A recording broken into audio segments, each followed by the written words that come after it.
Good evening, students, and welcome to our class number 23 on the book of Proverbs. Okay, remember I sent you a assignment today. Okay, that is the last week's assignment. So we didn't send it last week, but you can submit it today and turn it around. Okay, so we'll go back to our classes today. Few more topics that we'll cover from the book of Proverbs.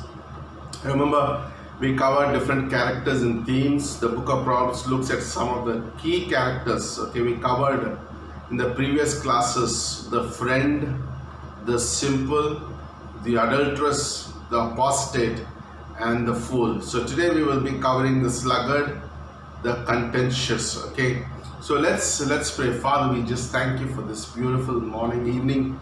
We pray that you would bless our class, anoint your servant.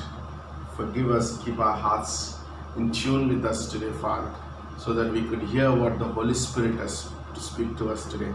We thank you and we worship you. In Jesus' name we pray. Amen. Okay, I think the word sluggard, I think we all know the word sluggard. We often see in the Bible, or the other word for the sluggard is a lazy person. Okay, the lazy person is a tragic comedy in the book of Proverbs. And it would be funny if it was not so tragic.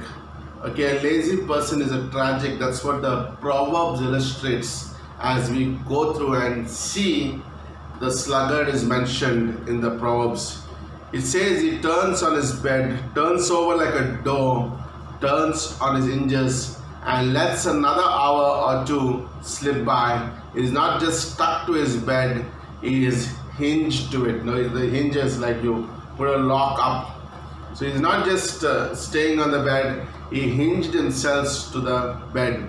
When asked to go to work, a lazy person sometimes he won't because he says it is too cold. Later he says there's a lion in the street. A lion in the street, I will get killed. His excuses starts to get very crazy.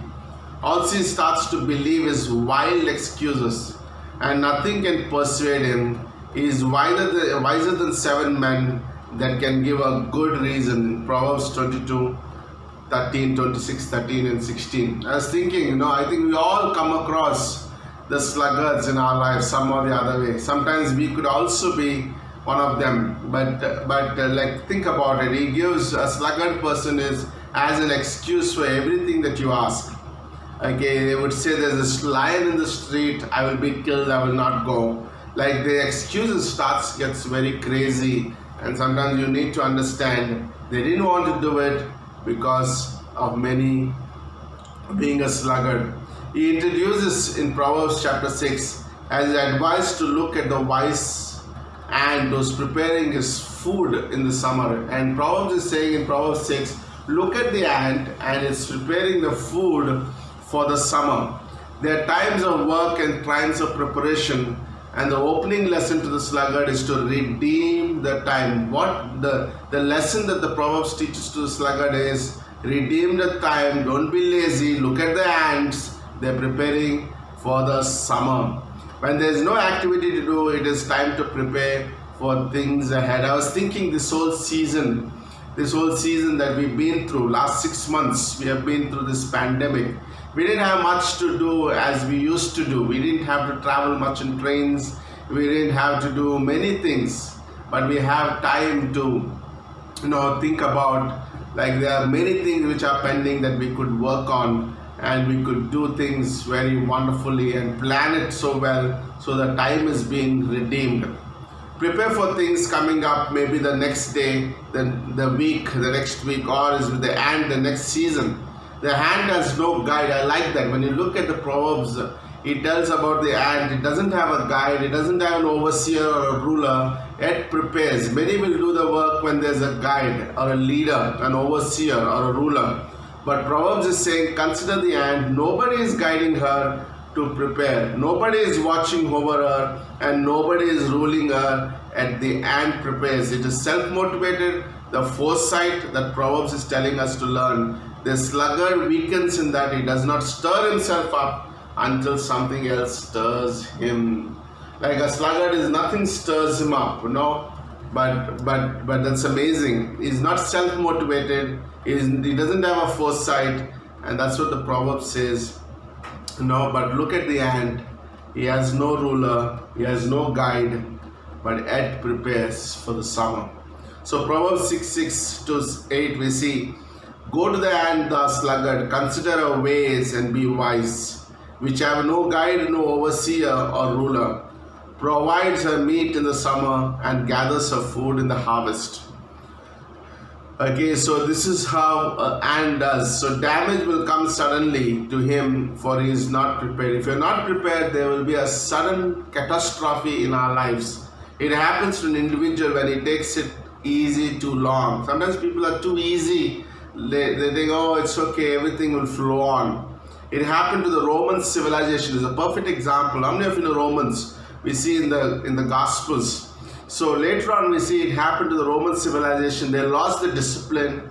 They grow soft, and suddenly when the barbarians came, they could not fight them. It can happen to a family. It can happen to a church or a company or any group. By the way, it can happen to anybody. That's why we have this momentum in our church. I like that, isn't it? I like to keep that momentum, whether we do things, whether we like getting fresh things out. This Thursday we are meeting for an outreach. All the men and whoever can come, okay, no compulsion, but we'll have a wonderful fellowship, with each other. Okay, so that's beautiful. Proverbs 6:11 says, so shall thy poverty come as one that travels, and thy want as armed man. Notice too, he does not set a plan to be lazy. Remember, even the sluggard, he doesn't have a plan to be lazy, but it is bit by bit. It is just a little slumber, a little folding of the hands to sleep. The laziness creeps in little by little, but its payback comes suddenly. Poverty comes all of a sudden, and lack in life as quickly and harshly as an armed man. It says, laziness can creep in little by little, like our flesh wants us to relax too long, and it comes with one bit. By the way, anything comes by little, whether it's a sin. It doesn't just come like all of a sudden, but it comes little by little, and we need to be watchful. It creeps in little by little, and then we give way to it, like a fish that eats the bait, and little by little, until she comes out to know that she's trapped in that bait, and she's going to be eaten up, okay, or caught out of water. So Proverbs 6:9-10 says, how long wilt thou sleepeth, O sluggard? When wilt thou arise out of thy sleep? Yet a little sleep, a little slumber, a little folding of the hands to sleep. He also is often unhappy and feels a lot of loss. A sluggard often feels unhappy and feels a lot of loss. He desires to have many things, but because he refuses to work, his desire is unfulfilled and kills him. The desire of the slothful kills him, for his hand refused to labor. Proverbs chapter 21 verse 25. He even misses good food sometimes, for he loves his luxurious sleep so much he can't stir himself up even to have his food. I remember when I was unbeliever, we used to have a guy, and we would all go to college, but we also have a room that we all guys would come together, and we used to have one guy. We would call him Cloud, okay, and he looks like a cloud, like always sleepy. Like whenever you go to meet him, he's always sleeping, and sometimes he even skips a couple of meals. Just he loves the sleep. I don't know, I just bought him, I remembered him. We call him, in Telugu we call him Mabbu, but actually he's Cloud. Okay, so is a slothful person's life, isn't it? Like he can be taken advantage. Okay, he just loves to sleep. Proverbs 26:15 says, the slothful hides his hand in the bosom. It grieves him to bring it again to his mouth. Like he puts his hand down. He's so lazy to bring his hand up to eat the food. Can you imagine? The slothful person's life is hard, and he can take advantage of it. His field is full of thorns and nettles. The stone wall was broken down because he does not work the field and his house is falling through. He's giving an illustration here, like a slothful person's life is like the field full of thorns. He didn't do the harvesting. Okay, the nettles, the stone wall of the walls are broken. That's what his life is.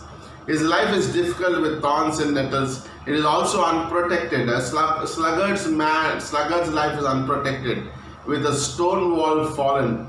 Naturally speaking, anyone can burst right in. They find an easy entry with a broken wall, and easy prey with a slothful man guarding his house. Okay, there's a broken wall in his life. Anybody can go in his house, he can come in, because he is so slothful to set things in order.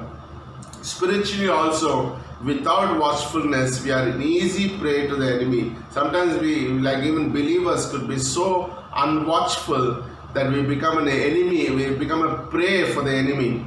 The walls of prayer, the walls of doctrine are not built up. And here he repeats again from Proverbs 6 that his wants will come suddenly like an armed man. By the way, this is so important that we build the walls of the doctrine.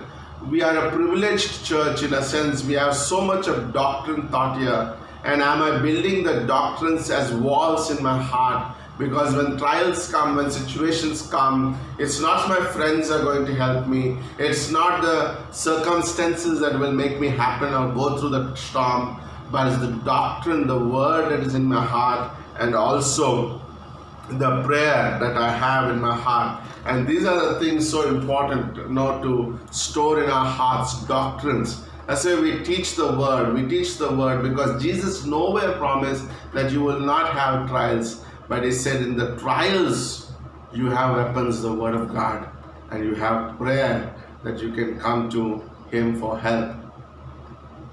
Okay, so doctrine are not built up, and here he repeats from Proverbs how his want will suddenly come like an armed man. Like suddenly his want comes in like an armed man. Writer repeats how slothful happened very slowly, like a little sleep, a little slumber, a little folding of the hands to sleep. And also repeats how the wants does not come too slowly and with warning, but suddenly almost violently like an armed man. By the way, like we are not saying you shouldn't rest. We are not saying those things. But if that is the reason for all your life, then it's a problem. That's a sluggardness. Like he'll always have an excuse for not doing things because he's lazy and he didn't want like I was talking to one of the pastors yesterday, and he was saying even in the midst of all the pandemic, I like the way we keep ourselves doing things, and we are not just striving to do those things, but we have joy. I enjoying these classes as I am teaching. Thank God I am not just sitting at home and like thinking about all those things. Rather, we are teaching the word of God and meditating on the word of God, and also others are fed in the word of God, and that's beautiful, isn't it? Proverbs chapter 24 verse 30 to 34 says, I went by the field of the slothful and by the vineyard of the man void of understanding, and lo, it was all grown over with thorns and nettles and covered the face thereof, and the stone wall thereof was broken down.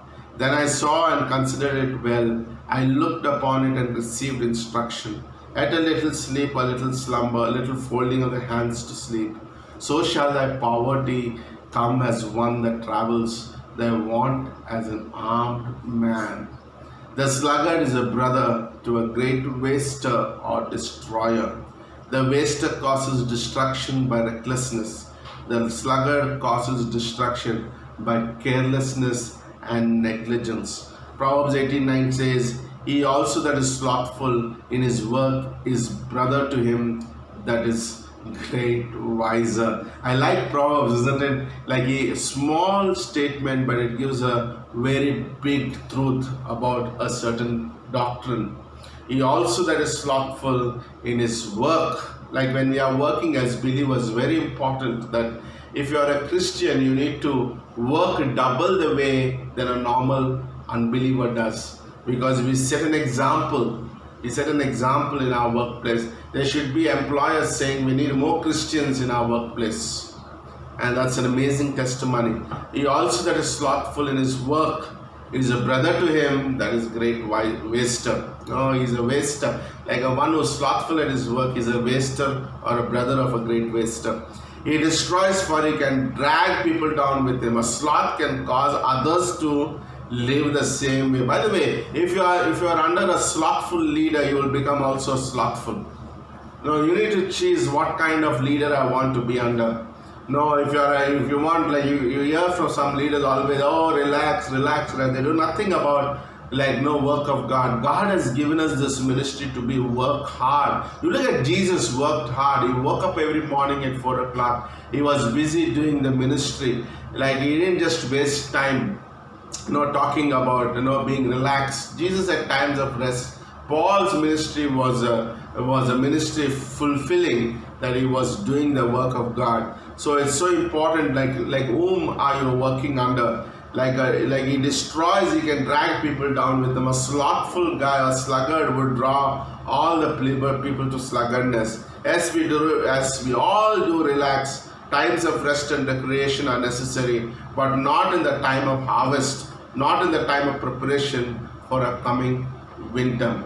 We are going to begin a new online outreach. Okay, very soon.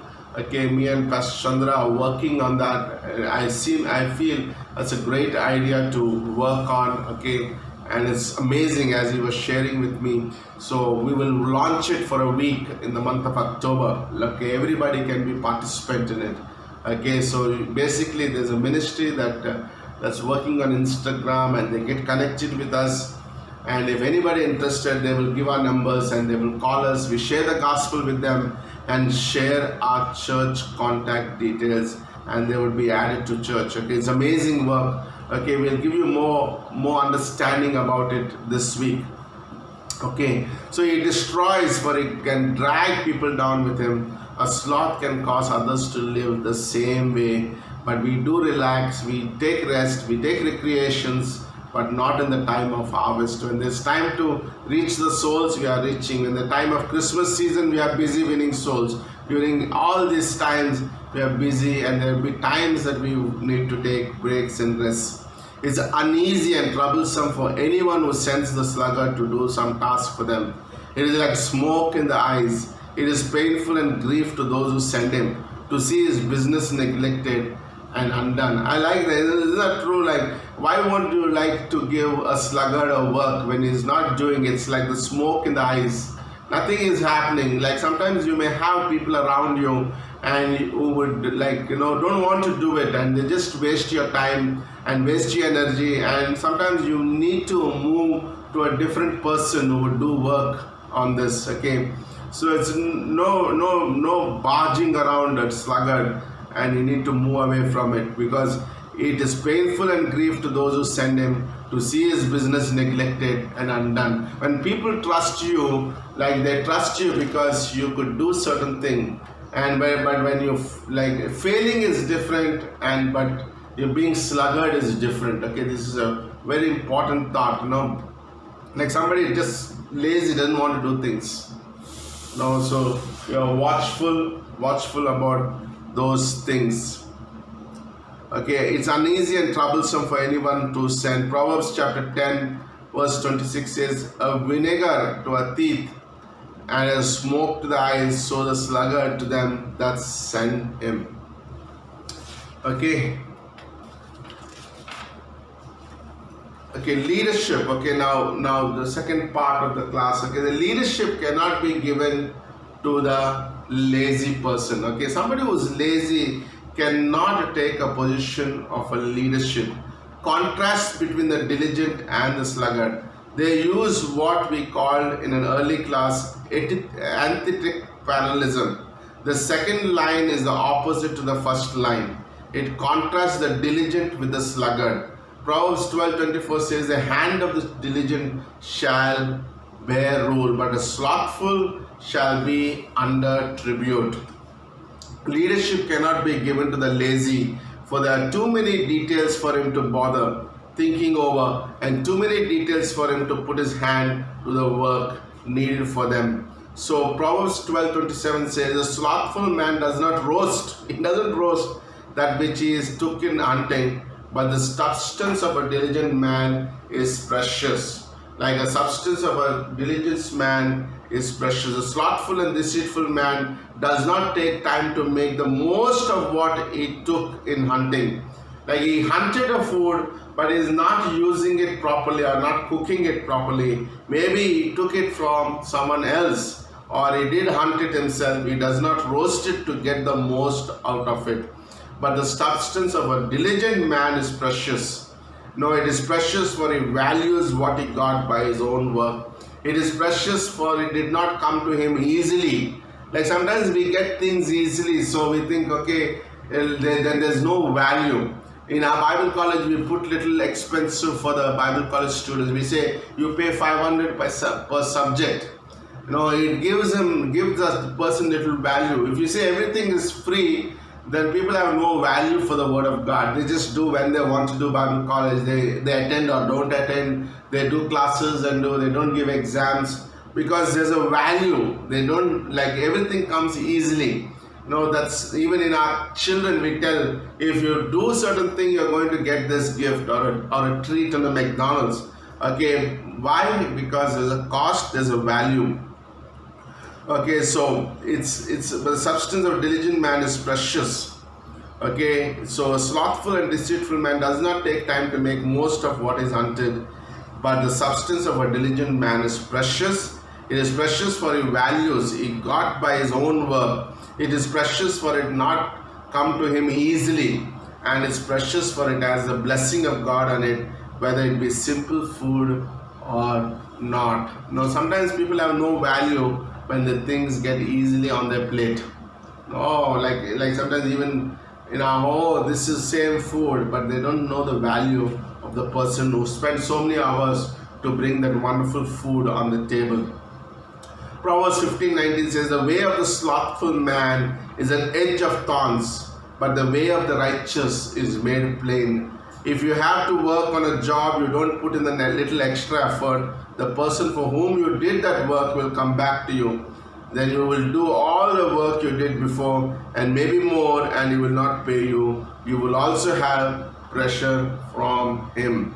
Everything is difficult to a sluggard. How you know certain person is sluggard is you see anything, he sees it as difficulty. His way is a way of thorns. He sees problems everywhere. He has people everywhere coming at him because of his negligence, because he has half done everything. This is what a sluggard is. I like that. Jesus doesn't look for a perfect people or a qualified people, but he's looking for people who are available. Like a sluggard is not available. He's saying, oh, I'm busy, I have many things to do. Like I don't like that word when people, I'm busy, I'm doing many things. I don't have time for these things.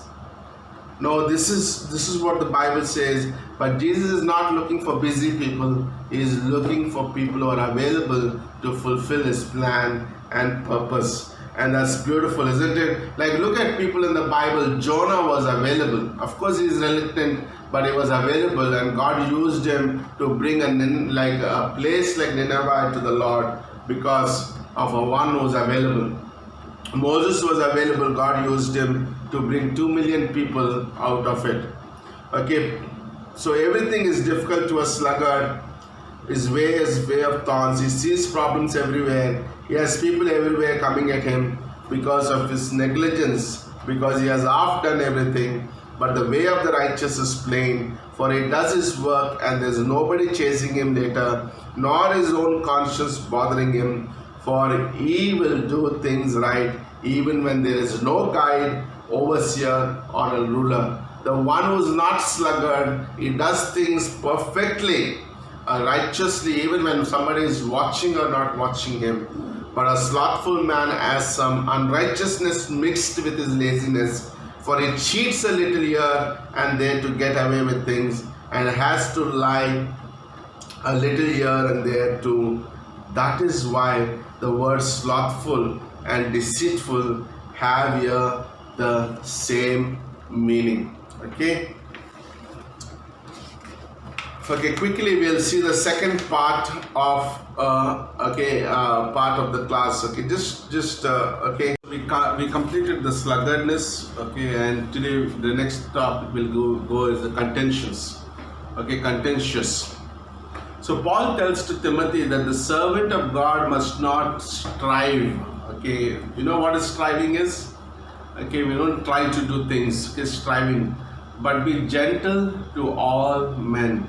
He should also have a disposition to teach, like a servant of God should have a spirit of teachability.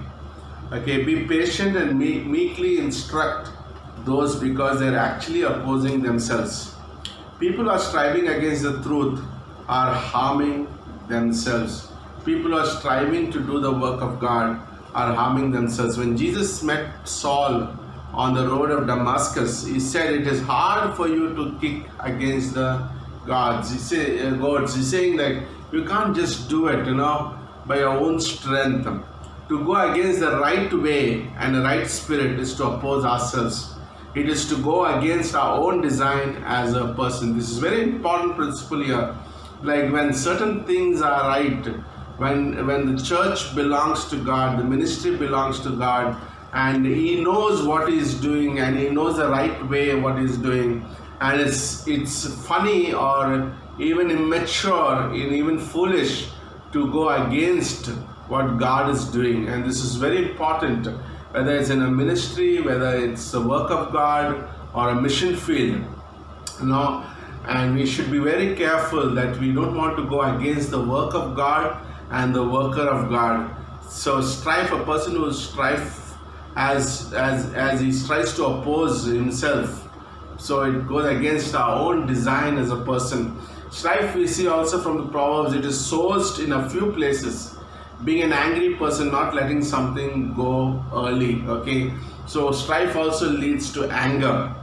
Okay, starting strife, a fire or a flood. Strife does not start quickly like a gas stove. How many of you started a gas stove?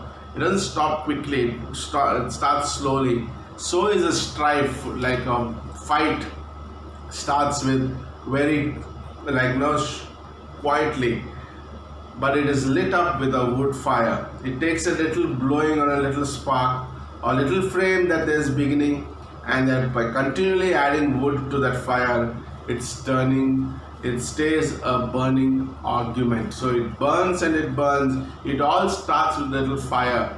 When arguments begin with having a small disagreement, and the disagreements explodes like a fire of wood. So Proverbs 26, 20 and 21 says, where no wood is, there's fire goes out. So where there is no talebearer, the strife ceases. Who's a talebearer? Who's going on telling or talking about each other behind the backs?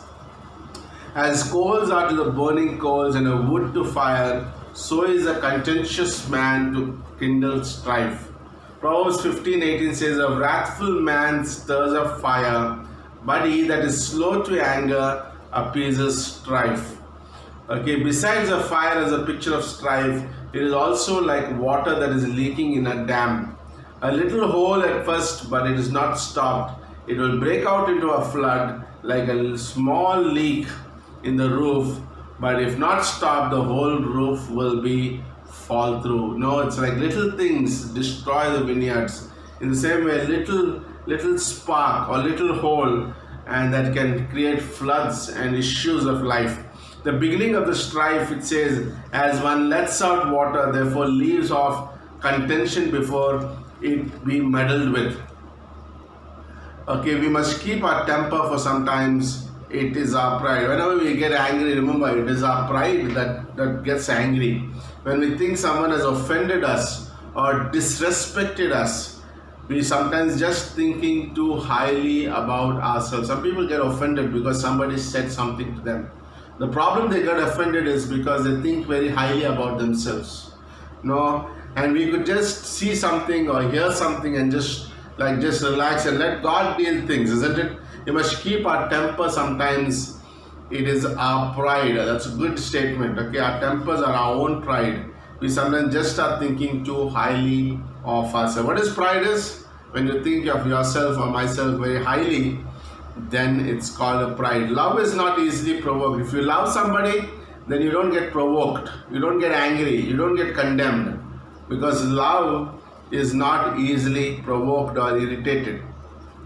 If we get started a strife thinking evil, let's Please stop it there. Put your hand on your mouth. Don't give a voice to your evil thoughts. It's a bad thing, evil, but even worse to speak evil. One thing is to know what is evil is, and doing that evil is more bad, for it implies an agreement to evil thoughts. If thou hast done foolishly in lifting up thyself, or if thou hast thought evil, lay thine hand upon thy mouth.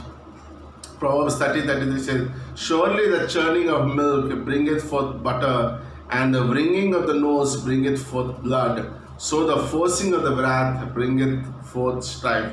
Don't irritate the passions of others by provoking in your words. Be careful when you're talking to people. Never provoke, never be sarcastic.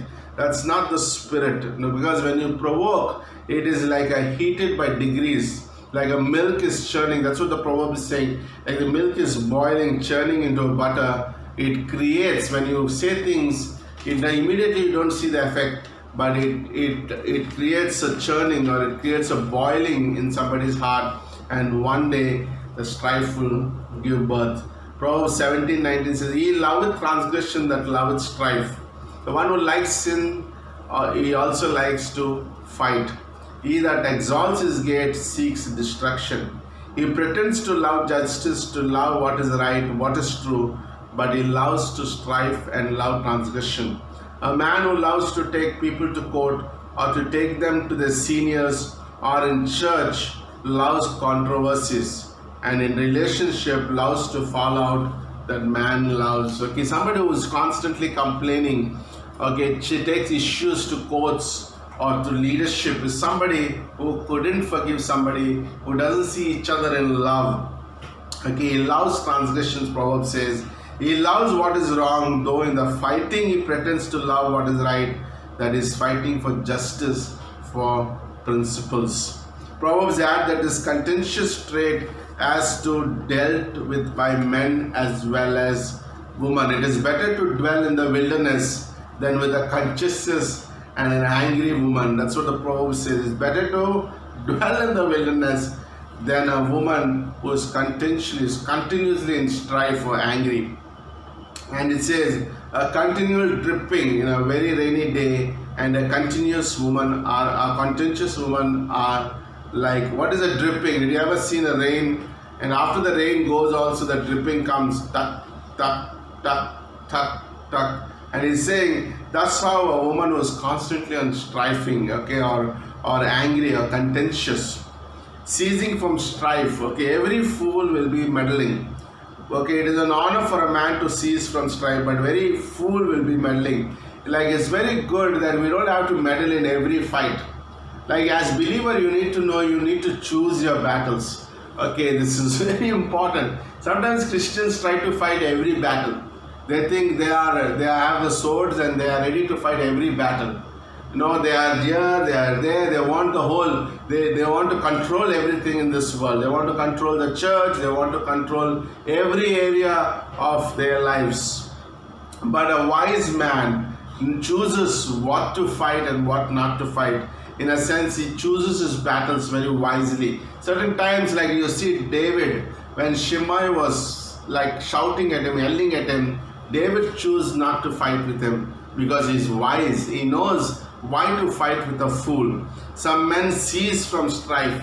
It's an honor to a man when he's offended or when he's hurt by someone, he keeps his temper and keeps his word. When somebody says something to you, just keep quiet, even if they say bad. I remember so many years of ministry, people say things to you, and what do you do about it? You don't do anything. You just walk away and let God deal with them. Let God deal with them. Like, people accuse you, people say things which you yourself do not know. And what do you do with those things? Like, people accuse you of different things, but they don't have any proof about those things. They're called accusers. And they are the brethren, like Satan is the accuser of the brethren. And sometimes by doing that, we become part of his kingdom. And they continually accuse. And what you do at that times, you keep your temper and keep his words. He does not add wood to the fire. He does not churn the vessel till it turns to butter, but he ceases. He just gets away from here. He is not interested in fighting those people who are against or say things just leave the battles to God. There's certain battles that God wants us to face it. There's certain He wants us to leave it to Him. David said, I will not touch God's anointed Saul, because he knows that Saul was God's anointed. By the way, if you see 2 Samuel chapter 22, it says, God destroyed all my enemies and Saul. David never considered Saul as his enemy. And this is so important even in church, in leadership. Maybe somebody may do things wrong, or they didn't do the things that you think was right. We don't get angry because they are God's anointed. And David said, God has delivered me from all the enemies and also King Saul. He didn't consider King Saul as his enemy, but he loved him because he's God's anointed. And that's so important. Meddling just as a little sarcastic comment or mock will keep the fire of strife stop. It's an honor for a man to cease, but the fool can't resist the little mocking. Sometimes people mock you. What do? You just keep quiet. But a fool cannot stop it, and he starts the fight. He lets the others have their way, as Paul said to the Corinthians. Would you not rather be defrauded instead of striving with your brother? Even to the point of court. Like in Corinthians, people were taking church members to court, and Paul is saying it's okay for you to be defrauded instead of striving and getting your brother to court. It is not easy from strife. You sometimes have to suffer the wrong. You have at times be defrauded. Sometimes you have to ask forgiveness when it is others that is wrong. Sometimes you need to ask forgiveness for the things you didn't do. Every fool will be backbiting, demanding, and meddling. Like a fool would always would talk about what that person did, or demanding and meddling. But it is an honor to cease from strife. It is an honor, Bible says, to cease from, get away from the strife, rather be defrauded. If you humble yourself, it is to your honor. Forgiveness is forgoing what is your right. What is forgiveness is? Leaving your rights or forsaking your rights. That's what forgiveness is. Okay. And then we also see the next anger. Anger, this is dealt with somewhat in Proverbs and similar to strife. Anger can more like a gas stove than a wood fire, as it can burst into flames suddenly. It can also be slow burner. Okay, anger is also a slow burner. Sometimes wrath gives a sense of simmering anger. That is anger kept just beneath the surface. The Bible says, be ye angry and sin not. Anger can be warned emotion, that you're being threatened, and gives energy for what they call fight or flight. Energy to fight the threat or to fly from it. However, more often than not, it is our own selfishness that has been threatened. The Bible says, love suffers long, love is not easily provoked. Proverbs 14:17 says, he that is soon angry deals foolishly. Somebody who gets angry immediately is dealing things foolishly, and a man of wicked devices is hated. So keep your anger in your sock. That's what it says. Anger rests in the bosom of a fool. It is resting there, boiling and brooding, and can come out so quickly. Some people have so much anger, it's just here and it can burst out anytime. Pastor Shala once said, I keep my anger in my sock. So if there is an offense, I have to reach down to get it. And by the time I get there, I have cooled down. Ecclesiastes 7:9 says, be not hasty in thy spirit, and to be angry, for anger rests in the bosoms of the fool. It rests in the heart of a fool, is the anger. Okay, so Proverbs 19:11 says, the discretion of a man defers his anger, and is his glory to pass over a transgression.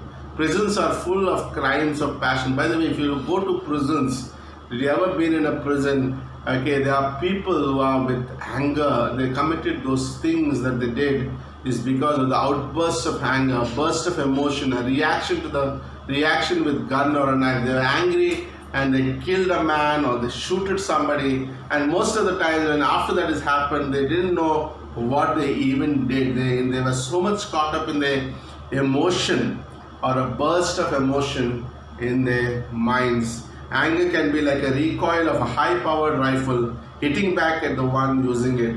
The slow anger, it says it is the discretion of a man to to defer is anger. There's an unusual phrase. To defer is anger. Schedule your anger for later. That's what the word means. Schedule your anger for later. I will get angry later. Now is not a good time. A man can control his anger and not be controlled by his anger. Okay, Michelangelo is said to have one of the great works destroyed carelessly by a young man who was helping him, and he said, I won't say anything now, so I am angry. He said, I will not say anything right now because I am angry. You can always schedule your anger for maybe next weekend about 2:45 p.m. or maybe even next month. This is very important even in the leadership. Like, we need to be very careful. Sometimes you may get upset with the things done in your ministry, and sometimes you just want to postpone your anger and just wait for a while. Don't outburst, because that's not the right time. A soft answer or gentle words, the right tone and the right type of words. By the way, sometimes people think your people just don't watch or hear. They don't just hear what you're saying, but they want to watch how are you saying. So this is very important. A soft answer, a gentle words, the right tone and the right type of words. Meekness is the wild forces tamed. That's what meekness is what? My meekness is wild forces tamed. I have many wild areas, but I'm taming it. Like a jockey trying to tame the horse. Proverbs 15:1 says, a soft answer turns away wrath, but a grievous word stirs up anger. Pray often for those who are angry with. It is hard to stay angry with people you are praying for continually. If you are praying, you will not be angry with that person. Your prayers for their well-being, for them to be spirit-filled, to be strengthened by God, and don't worry, God won't strengthen them for wrongdoing. This is an amazing thought, isn't it? Your prayers for their well-being, for them to be spirit-filled, to be strengthened by God, and don't worry, God won't strengthen for their wrongdoing. Long suffering in the Hebrew has these words pictured with it. One is long-nosed and long-nostriled, and the other one is a long-winged. That's what the word long-suffering means. It's a long-nosed, long-nostril, or a long-winged. The reason is that rather than the blood rushing to the nose in anger, the nose is long and the blood has such a long way to go that you cool off before it gets thereon. Long nostril, and that rather than snorting like a bull, the nostril is so long that you are able to calm down. The other picture is long winged, like a large eagle gliding in the sky. The wings are not flapping, just gliding. The opposite being short winged and getting into a flap. So long nosed, okay? Long nose will help your anger to just your blood to pass through will take long of time. Okay, long nostril and also long winged. What an amazing topics we covered today. Amen. Amen.